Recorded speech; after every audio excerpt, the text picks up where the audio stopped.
King David saw Beersheba bathing on a roof, and his brain and morality jumped out of him. Nobody is beyond the influence of lust.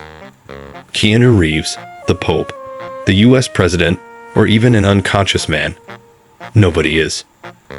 I once hugged a girl and immediately, the ground beneath me opened up. The stars gave way, and the dark sky descended.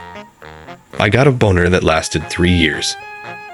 Lust is so powerful, it can turn a pope into an icon of debauchery. Pope Alexander VI, on a full dose of lust, had such a blatant disregard for celibacy, or his own holiness. He held lavish orgies and was rumored to have had an incestuous relationship with his daughter. This is the power of lust. But what is this lust, and can it be overcome? This is what I provide answers to in this video. But before we proceed, kindly hit that subscribe button. Also, hit the notification bell. Destroying the 4 myths about lust. I was hit by 1,000 lightning bolts of guilt the first time I got to first base with a girl. This guilt was so strong that it would take a couple more years before I ever got close to a woman. My young mind had been twisted with the worst interpretation of what lust is. The good news is that I got around finally to understanding it. So let us debunk some of the greatest myths about lust. Myth 1. Lust is evil. In 1486, Heinrich Kramer and Jacob Springer sat down to write a New York bestseller. They came up with a book titled Malleus Maleficarum, The Hammer of Witches, which explicitly linked women's sexuality with witchcraft and sin. Lust is one of the 7 deadly sins as enumerated by Pope St. Gregory. There is a good reason why many consider lust evil. First, it is a feeling nobody can escape, and anything triggers it. It is voice-activated, touch-activated, and sight-activated. It is autonomous, a vile beast, and whatever men cannot control, they destroy or call evil. Secondly, it is the single most powerful feeling that requires the participation of others for it to be fulfilled. And so, for ages, some men, hating a perfect biological reaction to voluptuousness, choose to attack the object of their lust, women. The teaching that lust is evil remains one of the most damaging myths about it. Women have been hunted simply because they were a walking lust trigger to men in their villages. Young Jeanne de Bassan, as a kid, would never have thought she would be accused of having sexual relations with a man, not her husband. Ironically, in 1633, she was accused of doing exactly that, but not with a man, but with the devil. Why wasn't the devil tortured? Therefore, all teachings, however empathetic and logical, that argue in favor of lust being evil are as outrageous as arguments saying the earth is flat, or that politicians care about people. Myth 2. Lust can be quenched completely. If lust is evil, then it must be vanquished. Many men, in search of adventure, take it upon themselves to destroy all forms of evil. And no quest is greater than the destruction of lust in the body. Newsflash, they all fail. The word will remain indebted to Harvey Kellogg, the man who invented cornflakes. But what many don't know is that he advocated cornflakes as a diet for reducing libido and preventing masturbation in young men. What the hell? Elon should probably look into the consumption of cereals as the leading cause of a shrinking population on Earth. But if you think this is crazy, then buckle up. Certain religious sects outrightly practiced castration as it was seen as a way to purify oneself and eliminate lust. And this might sound practical. Removing the very sexual organs aroused when in lust should vanquish lust, right?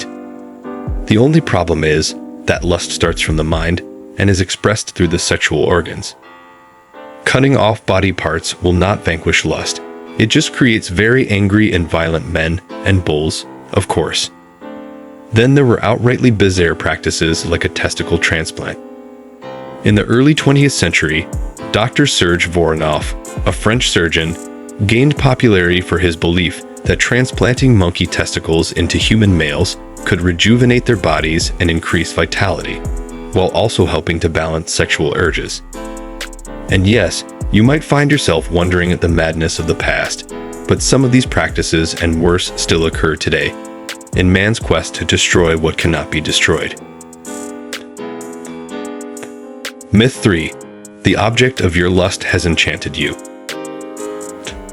Jezebel, the icon of seduction and much darker than Cleopatra. She walks into the room, and men fall under her spell, unable to resist. In some religious sects, they preach against the spirit of Jezebel, one that possesses young women, turning them into seductresses. And so, when a man stands before a woman helpless, burning with lust, the woman has enchanted him.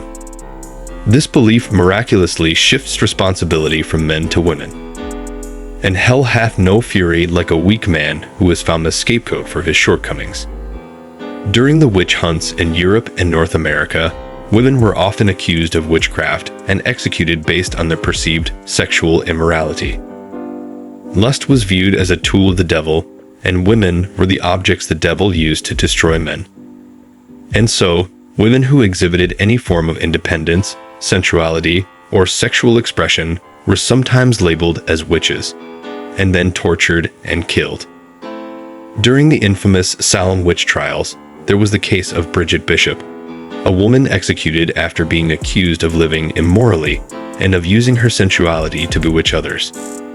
Today, some of the major religions of the world have strict rules that guide how women should dress, to prevent themselves from being tools of the devil, arousing men. Decency and modesty are great values, but any man with brain the size of an orange seed knows that even the fingertip of the right woman can drive one insane. Myth 4. Giving in to lust is living. It is a fact that lust is normal. However, this fact has been twisted and extended to mean that because lust is natural, it must be allowed unbridled expression. The logic here is flawed. And I will be right to assume Einstein would be very disappointed. I think. It's like saying, since hunger is normal, we all should begin eating anything and everything on sight. If humanity decides to give lust free rein, the planet Earth would not be one big orgy party. No, it would be the universe's headquarters for sexual abuse. To satisfy lust unbridled, one needs willing partners. Unfortunately, not everyone you are attracted to would want you. If you are ugly, that limits you. And if you are ugly and poor, well, good luck to you. So, perhaps a combination of the looks of Brad Pitt, the body of Chris Hemsworth, and the money of Will Smith, and maybe you might get most of the women you lust after. But there will always be that group of women who don't really care about all that. And these are the women the rich and powerful force themselves on, who eventually destroy them. Ask Weinstein, and maybe R. Kelly. Nobody can bed every single person they are attracted to. The science behind lust. Boy sees girl or girls, and he loses himself. He desperately wants her body. This desire is so strong that he is ready to do anything to fulfill it. Much like King Henry VIII, who, desiring Anne Boleyn, left his wife, broke away from the Catholic Church, and established the Church of England, where he made himself its leader, all so he could marry her. So what exactly goes on behind the scenes? Is there a scientific explanation for this force of nature? Yes, there is. Lust is driven by the sex hormones, testosterone and estrogen. While testosterone is often linked to male sexual drive, it is also present in women and significantly influences female libido.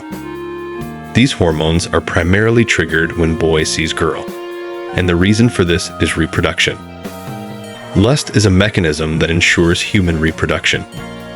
It drives individuals to seek out partners and engage in sexual behavior, which is essential for the continuation of the species. In simple terms, we are aroused by the sight of potential partners because we are programmed to be for reproduction. But that's just half of the equation. Upon sexual contact, once lust is fulfilled, another hormone called oxytocin is released. Oxytocin, known as the love hormone, promotes bonding and feelings of attachment. Then there is dopamine, a neurotransmitter associated with the brain's reward system. Dopamine is released during pleasurable activities, including sex, leading to feelings of enjoyment and reinforcing the desire for more. And there we have it, the culprit, the two-faced son of a gun of a hormone responsible for lust. Dopamine. All these years, it has been dopamine, hiding in the shadows like a Bond villain, controlling our erections. Dopamine is voice-activated, sight-activated, smell-activated, funny-activated, hunger-activated. Everything and anything can trigger this desire for more and more sex. There you have it. Lust is not evil. It is the consistent, unbridled yielding to dopamine, via any means necessary, that turns a good man into a conniving, adulterous, sadistic, unrepentant sexual deviant. The consequences of not managing lust. Lust destroys integrity. In the early mornings of just another boring day in Italy, fishermen gathered around the Tiber River, ready for the task of the day. Suddenly, a scream shattered the eerie silence of the morning. Men ran toward the voice. The sight was shocking. The body of Juan de Borgia lay bloodied, twisted in an ungodly way. Juan Borgia, the Duke of Gandia, and the son of Pope Alexander VI, was a man known for his intense lust, which he satisfied with extreme debauchery and excesses. The news of his death reached the courts. The rumors were vile. Perhaps he was killed by one of the jealous men whose lovers Borgia had bedded. Or maybe it was a death sanctioned by his jealous brother. And this is the case for many men today. Both great and simple men have been brought down to nothing simply because they were unable to control their lust for women. From Hollywood to sports, the church, and politics, nothing destroys the integrity of men more than their erections. Lust objectifies women. Everything is a nail when you walk around with a hammer. Everything must be drilled if you walk around with a drill. A man driven purely by lust, always 10 seconds away from a boner, will first and foremost see women as just tools for just sexual gratification. Trust me, it's a dark place to be. A place every man must fight to never be in. It is no crime to appreciate women for their bodies or be attracted to a few, but it becomes a problem when that is the only way we choose to see them. And why? Because it is often the rite of passage to dehumanizing women and men. How to overcome lust. If we have not established anything so far in this video, it is at least that lust cannot be vanquished. The best any of us can do is manage it. And here are a few ways to manage lust. Embrace the science. Men across the world, from India to Indianapolis, must come to accept and celebrate the scientific fact that penises have a sense of their own. And this is the first step to managing lust, to accept the science of lust. Yes, not every woman will excite you, but some will, and you should never apologize for it. And if you are among the few men with no sexual prejudice, then good luck too. Heavy is the head that wears the cap. But never apologize. No man should never, ever feel guilty when he gets a hard-on at the sight of a woman. Lift your right hands up and say with me, I shall never be ashamed of my erections. Ignore and move on. When a cock in heat sees a hen, it immediately wants to bang, consent or not. We are men and not cocks. Appreciate your hard-on and then move on. It is that simple. Don't think about her. Don't keep a picture of her in your phone gallery. Unfollow her on Instagram. Our minds are extremely powerful, and whatever it dwells on, it magnifies. Therefore, the ability to simply ignore the first thought and focus on something else is often the difference between controlling lust and being controlled by it. It's that simple. To sexualize your brain. The brain is an amazing organ. The built world is a result of man's brain power.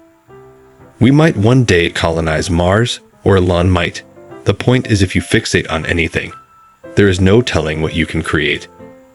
Now, imagine all of that creative energy you possess, locked up in that brain, now dedicated to just satisfying lust.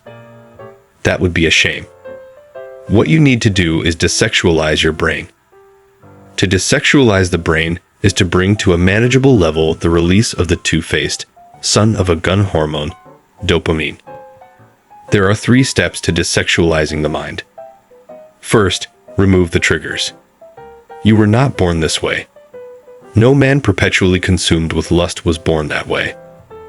We or our environment create the beast we become. Sadly, there is no princess coming to kiss you, to turn you back into a man. That's your job. And to do this, you must cut off as much sexual triggers as much as possible. You might have to go insane with this, for a while, if need be. Cut off pornography completely. Alexis Laps are destroying you. Delete your OnlyFans account. Instead, charge that subscription fee to feed the homeless in Los Angeles. Delete Instagram. Those thirst traps aren't worth the screen time. You will gain more listening to Goggins screaming at you unprovoked. Get a hammer and smash your phone into fine pieces. Do this if you have become nuclear with lust.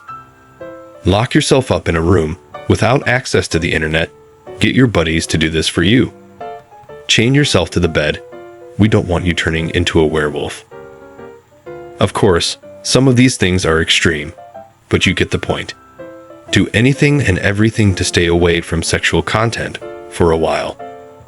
The second step is to limit the satisfaction of lust. Here is the deal: the more you ejaculate, the more you want to. Thanks to the two-faced traitor in your body, dopamine. The fact is, as long as you are shooting shots, irrespective of how you go about it, you won't come out of the lust trap you are in. Therefore, the logical thing to do is to gradually reduce how much you masturbate, solicit, or do whatever it is you do, to the barest minimum, and then 0. You would have to cut down on masturbation, delete the numbers of your booty calls, and stay away from sex. Doing these should be easy if you remove the triggers talked about in step 1. The third step is to fill the void. It's a scientific squabble that voids do not exist.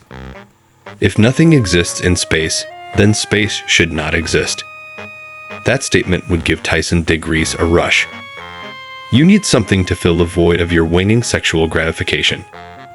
Now there are a few to infinite options depending on what's available to you. Here are some. Take up bodybuilding. Break down the dividing walls of your house with a hammer and rebuild over and over and over again. Start a non-profit dedicated to taking in vulnerable immigrants in your country. Travel the world, but skip Brazil, France, and Spain. Travel to the rainforests of Africa or Antarctica. Launch a startup and grow it into a billion-dollar venture. Fight crime. There is a reason Ben Affleck's Batman never nailed Wonder Woman. Give your life to Christ and vow to share the gospel to the ends of the world. Again, do not go near Brazil, France, Spain, or Jamaica. Do you get the point? Fill the void with something you are passionate about, time-consuming and hectic so much that by the end of the day, your bones are too tired to even conceive of sex. Remember, you are stronger than your addictions, no matter how deep they are. There is no ocean so deep that cannot be floated upon. You got this. Subscribe to my channel and turn on the notification.